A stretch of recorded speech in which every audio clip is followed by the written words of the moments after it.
नमस्कार दोस्तों, मैं डॉक्टर विजय कुमार आप सभी का स्वागत करता हूं अपने आज के इस लेक्चर में। आज के लेक्चर का टॉपिक है हिस्ट्री ऑफ जेनेटिक्स पार्ट 6।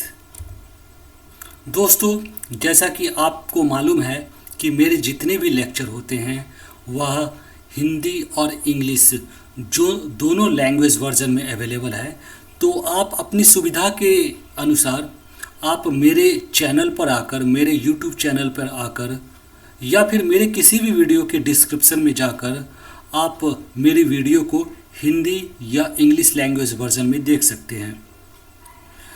मेरे द्वारा इस चैनल पर प्लेलिस्ट बना दिए गए हैं और आप मेरे चैनल पे बनाए गए प्लेलिस्ट जैसे animal genetics, population genetics, biostatistics, medical examinations, life style, ये सारे कई 5-6 प्लेलिस्ट बनाए गए हैं। तो आप अपने चॉइस के अनुसार आप प्लेलिस्ट में जाकर उससे संबंधित वीडियो को आप देख सकते हैं। तो दोस्तों, जैसा कि मालूम है कि हिस्ट्री ऑफ जेनेटिक्स मैंने शुरुआत में ही बताया था कि हिस्ट्री ऑफ जेनेटिक्स एक काफ़ी वॉल्यूमिनस और काफ़ी लंबा चौड़ा टॉपिक है। सो इस टॉपिक को मैंने 6 भागों में बांटा था। अब तक मैंने हिस्ट्री ऑफ जेनेटिक्स के 5 भाग मैंने वीडियो रिकॉर्ड कर अपलोड मेरे द्वारा किया जा चुका है। इन 5 पार्ट में मुख्यतः जेनेटिक्स फील्ड में जो महत्वपूर्ण वर्कर थे उनके बारे में डिस्कस किया गया, उनके कार्यों को डिस्कस किया गया और साथ ही साथ वर्षवार वर्करों के द्वारा किए गए कार्यों के बारे में भी डिस्कशन किया गया। आज के इस वीडियो में history of genetics part 6 video में मैं वैसे वर्करों के बारे में डिस्कस करूंगा जिन्हें जेनेटिक्स फील्ड में किए गए कार्यों के कारण उन्हें नोबेल प्राइज से सम्मानित किया गया और उनके द्वारा किए गए कार्यों के ऊपर भी डिस्कशन किया जाएगा कि किन कार्यों के लिए उन्हें नोबेल प्राइज दिया गया। तो आइए दोस्तों, अब हम शुरुआत करते हैं अपने इस वीडियो का। वर्ष 1930 में कार्ल लैंडस्टीनर को ह्यूमन ब्लड ग्रुप में पर किए गए कार्यों के लिए उन्हें नोबेल प्राइज से सम्मानित किया गया। वर्ष 1933 में थॉमस हंट मॉर्गन को उनकी इस कार्य के लिए नोबेल प्राइज दिया गया कि क्रोमोसोम का हेरिडिटी में महत्वपूर्ण रोल होता है। यह थॉमस हंट मॉर्गन ने बताया क्रोमोसोम की इंपॉर्टेंस के बारे में और उनके द्वारा क्रोमोसोम पर किए गए कार्यों के लिए उन्हें बाद में वर्ष 1933 में नोबेल प्राइज से सम्मानित किया गया। वर्ष 1946 में हरमन जोसेफ मूलर को उनके कार्य के लिए सम्मानित किया गया नोबेल प्राइज से और उनका कार्य यह था कि उन्होंने सबसे पहले एक्स-रे की मदद से म्यूटेशन को करने में सक्सेस पाया। उन्होंने एक्स-रे की मदद से सेल्स के अंदर म्यूटेशन क्रिएट किया और इस कार्य के लिए उन्हें नोबेल प्राइज दिया गया। वर्ष 1958 में बिडल एंड तातुम नाम के यूएसए के 2 वैज्ञानिकों को नोबेल प्राइज से सम्मानित किया गया। यह सम्मान वर्ष 1958 में दिया गया और उनके द्वारा जो कार्य किए गए थे उनकी डिस्कवरी की genes act by regulating definite chemical events. उनका कहना था कि जो जीन एक्ट करते हैं वह एक केमिकल का इवेंट होता है। एक केमिकल आता है, फिर उसके बाद उससे दूसरा केमिकल एक्टिवेट होता है, फिर दूसरा केमिकल से तीसरा केमिकल एक्टिवेट होता है। तो इस तरीके से ये एक चैन के तरीके से जितने जो जीन होते हैं वो रेगुलेट होते हैं। तो उनके इस कार्य के लिए वर्ष 1958 में George Wells Beadle and Edward Tatum को नोबेल प्राइज से सम्मानित किया गया। वर्ष 1959 में आर्थर कॉर्नबर्ग और सिवेरो ओकोआ को नोबेल प्राइज से सम्मानित किया गया और उनका जो कार्य था वह biological synthesis of RNA and DNA. उन्होंने आरएनए और डीएनए की सिंथेसिस की और उसके इस कार्य के लिए उन्हें नोबेल प्राइज दिया गया।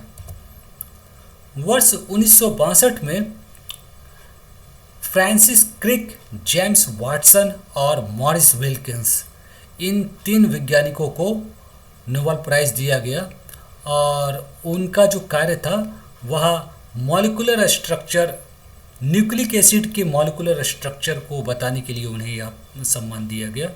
उन्होंने डीएनए का स्ट्रक्चर के बारे में बताया था कि डीएनए आखिर की दिखता कैसा है, तो इस कार्य के लिए उन्हें नोबेल प्राइज़ दिया गया। वर्ष 1965 में जैकब एंड्रे वॉफ, जैक्स मोनाड, इन 3 वैज्ञानिकों को नोबेल प्राइज़ दिया गया और उनका जो कार्य था वह genetic control of enzymes and virus synthesis. Enzymes किस तरीके से, जेनेटिक कंट्रोल एंजाइम्स का किस तरीके से होता है और साथ ही साथ वायरस की सिंथेसिस किस तरीके से होती है, इसके ऊपर किए गए कार्यों के लिए जैकब, मोनाड और वॉफ, इन 3 वैज्ञानिकों को नोबेल प्राइज़ दिया गया। वर्ष 1968 में Robert Holley, Hargobind Khorana and Marshall Nirenberg, इन 3 वैज्ञानिकों को नोबेल प्राइज़ दिया गया और उनका जो कार्य था वह जेनेटिक कोड के ऊपर था। उन्होंने इंटरप्रिटेशन की थी जेनेटिक कोड का और प्रोटीन सिंथेसिस में जेनेटिक कोड का क्या फंक्शन होता है, इसके ऊपर उनका कार्य था और इस कार्य के लिए इन तीनों वैज्ञानिकों को वर्ष 1968 में नोबेल प्राइज़ से सम्मानित किया गया। वर्ष 1969 में Max Delbruck, Alfred Hershey, Salvador Luria, इन 3 वैज्ञानिकों को नोबेल प्राइज़ से सम्मानित किया गया और उनका जो कार्य था वह रेप्लिकेशन मैकेनिज्म और वायरस के जेनेटिक स्ट्रक्चर के ऊपर उनका कार्य था और इस कार्य के लिए इन तीनों को वर्ष 1969 में नोबेल प्राइज़ से सम्मानित किया गया। वर्ष 1975 में डेविड बाल्टीमोर, रिनेटो डेलबैको और मार्टिन टेमिन को नोबेल प्राइज़ से सम्मानित किया गया और इनका जो कार्य था वह ट्यूमर वायरस के इंटरेक्शन और genetic material of the cells, इसके ऊपर उनका कार्य था। इनकी जो डिस्कवरीज थी वो थी concerning the interaction between tumour virus, इन जो ट्यूमर वायरसेस होते हैं उनके बीच में किस तरीके से इंटरेक्शन होता है और साथ ही साथ जो उनका कार्य था वह जेनेटिक मटेरियल जो सेल्स के अंदर होते हैं उनके ऊपर भी थे, तो इस कार्य के लिए उन्हें नोबेल प्राइज़ दिया गया था। वर्ष 1978 में Werner arbor, Daniel Nathans, Hamilton Smith को नोबेल प्राइज़ से सम्मानित किया गया और इन तीनों वैज्ञानिकों का जो कार्य था वह था रिस्ट्रिक्शन एंजाइम की डिस्कवरी। इनका कार्य रिस्ट्रिक्शन एंजाइम की डिस्कवरी और रिस्ट्रिक्शन एंजाइम्स को किस तरीके से मॉलिक्यूलर जेनेटिक्स में यूज किया जा सकता है, इसके ऊपर उनका कार्य था और इस कार्य के लिए वर्ष 1978 में इन 3 वैज्ञानिकों को नोबेल प्राइज़ से सम्मानित किया गया। वर्ष 1980 में ज्वाइंटली 2 ग्रुप, वैज्ञानिक के 2 ग्रुप थे जिन्हें ज्वाइंटली नोबेल प्राइज़ से सम्मानित किया गया। पहला जो ग्रुप था वह उसमें एक वैज्ञानिक थे, उनका नाम था पॉल बर्ग, उन्हें नोबेल प्राइज़ से सम्मानित किया गया और उनका जो कार्य था वह था biochemistry of nucleic acid. Nucleic acid की बायोकेमिस्ट्री पर उनका कार्य था। इस कार्य के लिए वर्ष 1980 में पॉल बर्ग को नोबेल प्राइज़ से सम्मानित किया गया और साथ ही साथ ज्वाइंटली जो दूसरा ग्रुप था वह था वाल्टर गिलबर्ट, फ्रेडरिक सैंगर, इन दोनों वैज्ञानिकों को भी वर्ष 1980 में नोबेल प्राइज़ दिया गया और इनका जो कार्य था वह था न्यूक्लिक एसिड के बेस सीक्वेंस, किस तरीके से सीक्वेंसिंग की जा सकती है, इसके ऊपर इन दोनों वैज्ञानिकों का कार्य था। इस कार्य के लिए वर्ष 1980 में ही इन दोनों वैज्ञानिकों को अलग से नोबेल प्राइज़ दिया गया। वर्ष 1980 में बरूज बेनासिराफ, जीन डॉसेट, जॉर्ज स्नेल, इन 3 वैज्ञानिकों को नोबेल प्राइज़ से सम्मानित किया गया और इनका जो कार्य था वह था किस तरीके से इम्यूनोलॉजिकल रिएक्शन जो रेगुलेट होते हैं, इसके ऊपर उनका कार्य था। उनका मानना था कि सेल कोशिकाओं के जो सतह होते हैं उनके ऊपर कुछ स्ट्रक्चर्स होते हैं जो कि इम्यूनोलॉजिकल रिएक्शंस को रेगुलेट करते हैं और इस पर किए गए कार्यों के लिए इन तीनों वैज्ञानिकों को वर्ष 1980 में नोबेल प्राइज़ से सम्मानित किया गया। वर्ष 1983 में बारबरा मैक्क्लेंटक को मोबाइल जेनेटिक एलिमेंट के ऊपर किए गए कार्यों के कारण उन्हें नोबेल प्राइज़ से सम्मानित किया गया। मोबाइल जेनेटिक एलिमेंट को जंपिंग जीन और ट्रांसपोजेबल एलिमेंट्स से भी जाना जाता है। तो इस कार्य के लिए वर्ष 1983 में बारबरा मैकक्लिंटोक को नोबेल प्राइज़ दिया गया। वर्ष 1989 में माइकल बिशॉप होराल्ड वरामस को नोबेल प्राइज़ से सम्मानित किया गया और उनका जो कार्य था वह था रिट्रोवायरस ऑन्कोजीन्स, कैंसरस रिट्रोवायरस से रिलेटेड जो ऑन्कोजीन, कैंसर से रिलेटेड जो जीन्स होते हैं उनके ऊपर उनका कार्य था। Cellular origin of retroviral oncogenes पर उनके द्वारा किए गए कार्यों के लिए 1989 में इन दो वैज्ञानिकों को नोबेल प्राइज़ से सम्मानित किया गया। वर्ष 1989 में अल्टमैन, सिडनी और थॉमस को नोबेल प्राइज़ से सम्मानित किया गया और उनका जो कार्य था वो था catalytic property of RNA. RNA की क्या कैटालिटिक प्रॉपर्टी को ढूंढा गया था कि आरएनए के कुछ कैटालिटिक प्रॉपर्टी भी है। इसके ऊपर किए गए कार्य के लिए इन दोनों वैज्ञानिकों को नोबेल प्राइज़ से सम्मानित किया गया। वर्ष 1993 में sir Richard Roberts, Phillip Sharp, इन दो वैज्ञानिकों को सम्मानित किया गया नोबेल प्राइज़ से। उनका जो कार्य था वह था स्प्लिट जीन के ऊपर। और ऑलरेडी मैंने अपने पहले के लास्ट वीडियो में जो मैंने हिस्ट्री ऑफ जेनेटिक्स के ऊपर लास्ट वीडियो बनाया था उसमें भी मैंने स्प्लिट जीन के ऊपर चर्चा किया था कि स्प्लिट जीन में यूकारियोटिक ऑर्गेनिज्म के अंदर जो जीन होते हैं उसमें इंट्रॉन्स और एक्सॉन्स दोनों होते हैं। इंट्रॉन्स जो होते हैं वो नॉन फंक्शनल जीन के पार्ट होते हैं, एक्सॉन्स जो होते हैं वो फंक्शनल होते हैं, उसमें कुछ सिग्नल्स होते हैं एक्सॉन्स के अंदर। तो यह जो नॉन फंक्शनल एलिमेंट जीन के अंदर होते हैं उसको काट कर स्प्लिट करके निकालने की जो प्रक्रिया होती है उसको स्प्लाइसिंग कहते हैं। और यह जो स्प्लिट जीन जो है वह है कि जो हमारे जीन्स होते हैं वो स्प्लिट जीन होते हैं। यह कहने का तात्पर्य है कि उसमें इंट्रॉन्स और एक्सॉन्स दोनों होते हैं। जीन जो होते हैं वो स्प्लिट होते हैं, कुछ नॉन फंक्शनल पार्ट होता है उसमें, कुछ फंक्शनल पार्ट होता है। तो यह जो कंसेप्ट दिया गया था, यह जो डिस्कवरी की गई थी, इस डिस्कवरी के लिए, इस कंसेप्ट के लिए इन दोनों वैज्ञानिकों को वर्ष 1993 में नोबेल प्राइज़ से सम्मानित किया गया। वर्ष 1995 में एडवर्ड लेविस, क्रिस्टियन वॉलहार्ट और एरिक विस्चॉस को नोबेल प्राइज़ से सम्मानित किया गया और उनका जो कार्य था वह था genetic control of early development in Drosophila. Drosophila में जो अर्ली डेवलपमेंट होता है, शुरुआत के समय में जो डेवलपमेंट ड्रोसोफिला के अंदर होता है, वह किस तरीके से होता है, इस कार्य के लिए इन तीनों वैज्ञानिकों को नोबेल प्राइज़ से सम्मानित किया गया वर्ष 1995 में। वर्ष 1999 में गुंटूर ब्लॉबेल को नोबेल प्राइज़ से सम्मानित किया गया और उनका जो कार्य था वह डिस्कवरी था कि कुछ प्रोटीन्स होते हैं, जो प्रोटीन्स होते हैं उनकी कुछ इंट्रिंसिक सिग्नल्स होते हैं प्रोटीन्स के, जो कि ट्रांसपोर्ट और लोकलाइजेशन, सेल्स के अंदर ट्रांसपोर्ट और लोकलाइजेशन को कंट्रोल करते हैं। कुछ प्रोटीन्स के अंदर जो इंट्रिंसिक सिग्नल्स होते हैं वो कंट्रोल करते हैं। तो इस कार्य के लिए गुंटर ब्लॉबेल को वर्ष 1999 में नोबेल प्राइज़ से सम्मानित किया गया।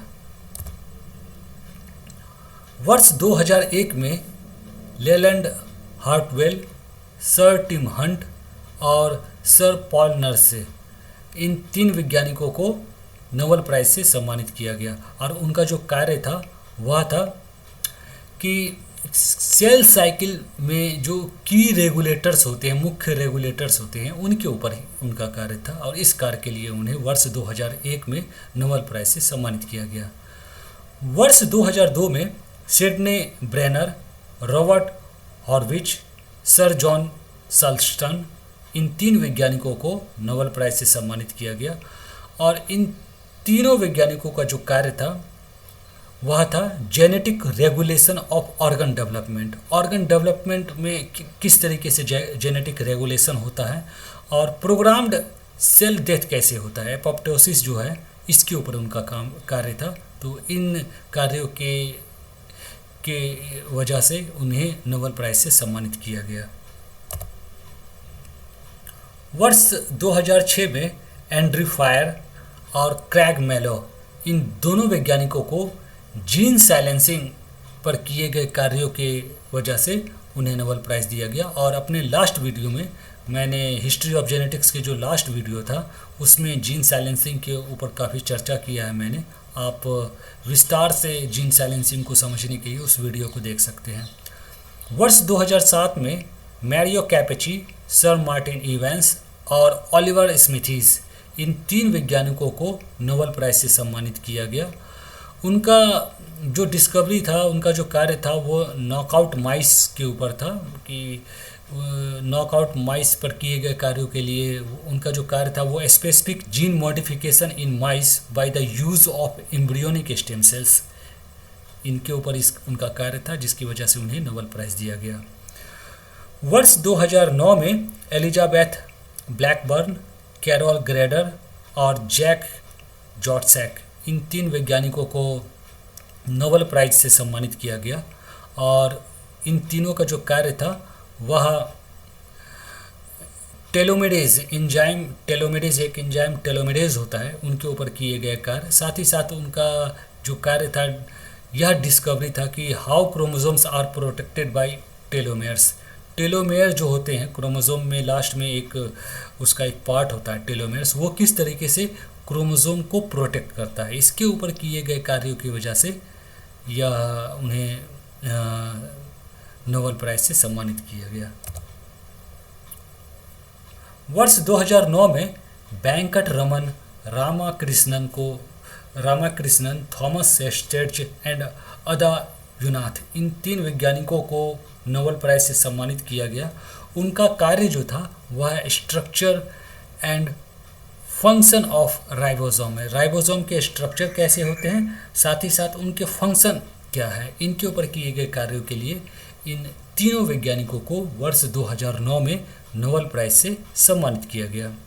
वर्ष 2012 में सर जॉन गुर्डन और शिन्या यामानाका, इन दोनों वैज्ञानिकों को नोबेल प्राइज़ से सम्मानित किया गया। और उनका जो कार्य था वह था कि कोई मैच्योर सेल है, एडल्ट सेल है, उसे रीप्रोग्राम्ड किया जा सकता है प्लूरिपोटेंट सेल में।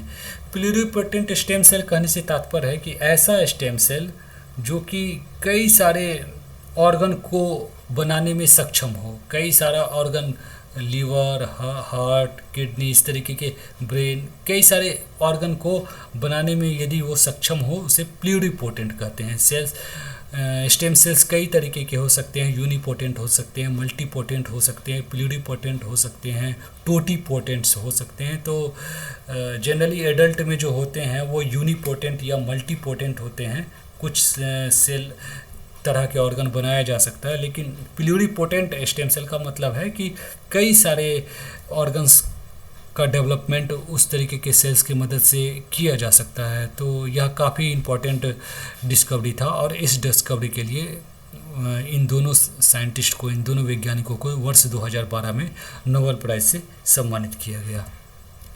तो दोस्तों आज के लिए इतना ही डिस्कशन करना चाहूँगा और साथ ही साथ हमारा जो हिस्ट्री ऑफ जेनेटिक्स का यह जो 6 पार्ट था वह भी कंप्लीट होता है। आपसे निवेदन होगा कि आपके पास यदि कोई कमेंट हो, कोई क्वेश्चंस हो, क्वेरी हो तो आप मेरे कमेंट बॉक्स में उस क्वेश्चन को लिख सकते हैं। मैं कोशिश करूँगा जल्द से जल्द आपके क्वेश्चन को सॉल्व करूँ। और साथ ही साथ यदि कोई पार्टिकुलर टॉपिक हो जिसके ऊपर आप वीडियो देखना चाहते हैं तो उसके लिए भी आप मुझे मेरे कमेंट बॉक्स पर आकर आप कमेंट कर सकते हैं। मैं उसी से रिलेटेड वीडियो ज़रूर बनाकर अपलोड करूँगा। और साथ ही यह भी बताना चाहूँगा कि पॉपुलेशन जेनेटिक्स जो यूनिट 2 में BBSc यूनिट 2 का एक पार्ट है पॉपुलेशन जेनेटिक्स, लगभग हाफ सिलेबस पॉपुलेशन जेनेटिक्स है और आधा सिलेबस एनिमल जेनेटिक्स है। तो वो पॉपुलेशन जेनेटिक्स कंप्लीट वीडियो मेरे चैनल पर अवेलेबल है। आप मेरे चैनल पर आकर आप मेरे प्लेलिस्ट पर आए, मेरे चैनल के प्लेलिस्ट पर आए और उस पर पॉपुलेशन जेनेटिक्स नाम का एक प्लेलिस्ट बना दिया गया, उसमें सारी वीडियो आपको मिल जाएंगी। आप इन वीडियोस को देख सकते हैं। तो बहुत बहुत धन्यवाद मेरे इस वीडियो को देखने के लिए।